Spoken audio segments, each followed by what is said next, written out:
Welcome back to Uplift.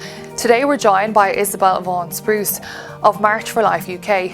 Isabel will be speaking to us today about a recent incident, one that went viral online, outside a Birmingham abortion clinic. When Isabel has appeared at SPUC's youth conferences over the years, she famously poses the question to delegates: if tomorrow being pro-life in the UK became illegal, would there be enough evidence to convict you? Well, with Isabel's recent arrest for silently praying in an abortion clinic buffer zone, we're now dangerously close to that becoming a reality. So thank you, Isabel, for joining me in the studio today. I really appreciate it. It's a pleasure to have you here. So Isabel, the footage of you outside the Birmingham abortion clinic has been circulating online and in the media, but as the pro-life person in the centre of the storm, can you share with us what exactly happened on that day? Yeah, thank you for having me, Catherine. I think it might be helpful if I just explain a little bit about what happened before. So people might have heard about PSPOs, they're public space protection orders. So these are orders that are brought in by local councils, formerly used for things like, dog fouling and drunken disorderly behaviour. But we've seen them spring up around abortion centres in the UK, and there's quite a few that have these PSPO zones around the abortion centres. And that was brought in Birmingham in September. So effectively a zone was created around the abortion centre. And it doesn't ban people, just to make that clear, it bans certain types of behaviour. And one of the things it bans is protesting outside the abortion centre. And it does name prayer and counselling, if used as forms of protest, to be banned. So last year I was praying silently outside the closed abortion centre by myself. And 3 police officers came up to me. They asked me if I was protesting. I made it clear I wasn't protesting. They asked if I was praying, and I said I might be silently praying, but made sure they realised I hadn't said anything out loud at all. And they then proceeded to arrest me. They gave me a very thorough search. Anyone who might have seen the footage, which has been shared, would have seen that. And then they took me to the police station, locked me in a cell for quite a while, and then proceeded to interview or interrogate, however you want to see it, me. Asking me things like, what was I praying about? So they wanted to know what was going on in my head. They did release me on bail, but then I was called back to the police station and told I was being charged for breaking the PSPO, and I've now got to go to court in February. That's crazy.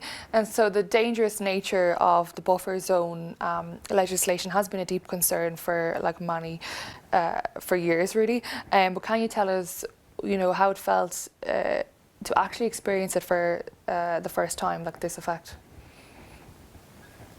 To be honest, the word I'd use to describe it is surreal, and I still feel that now, even all this time later. It was a really bizarre experience. We're used to hearing about, what we say being censored, and that's concerning enough. But to have what we're thinking being censored, I just had that feeling of this can't really be happening. And even for myself, looking back at the arrest, which I've seen the video of the arrest, it's almost sort of like looking at another person thinking, surely this didn't really happen. It just seems totally bizarre, but sadly, as we know, it very much did happen and is a very real experience. So has anyone reached out to you to offer support who may not agree with your stance on abortion, but is concerned about the civil rights aspects of buffer zones? I've actually been overwhelmed by the amount of support I've received, and just really humbled by the amount of people saying that they're praying for me. But like you infer there, Catherine, what has really been encouraging is the people who've got in contact who've said, whilst they might not be on the same page with me from the perspective of how they view abortion, maybe they describe themselves as being pro-choice, they too have concerns, like you're saying, about thought being criminalised. And they've got every right to be, because we all have principles that we hold dear. I should think there's very few people alive that have no principles whatsoever. And how do we know what's going to come next? If today it's my thoughts that are being criminalized, who's to say it won't be someone else's thoughts that are going to fall foul of, a PSPO or some new order brought in, some new law legislation. So it is really, really concerning for anyone who has any principles that they live by, that if they think the wrong things, they could end up in the same situation. It's just so bizarre. And we imagine that people who join the police force, they do with the aim of making the community safer and protecting others. And I doubt any of them expected to make arrests for people like yourself praying in their minds. From your interaction with the police on that day, could you detect any indication that they knew the situation and what they were having to do was absolutely ludicrous? Yeah, I guess because it's an ongoing criminal case, I probably would be hesitant about saying too much. But I would say I think my concerns lie more with those who are making these PSPOs, and as we know, the possibility of buffer zones coming in. Clearly, I don't think the police were doing the correct thing on the day, because I don't think I was breaking any buffer zones, any PSPOs. I made it very clear I wasn't protesting. But my greater concern is with those who are bringing in this legislation, whether it's local councils or, as we've said, the possibility of national buffer zones coming in, which would create zones similar to this around every abortion facility in the country. That is a huge concern. Deeply concerning. And we noticed that, what happened to you has generated a lot of, interest among some media outlets online, such as Fox News, GB News, but there still is a noticeable silence in the media, in the UK particularly, about what has happened to you. Why do you think that is? I think it is concerning that anything that's perceived to be tainted by the abortion issue is just often untouched by the general media, secular media in this country.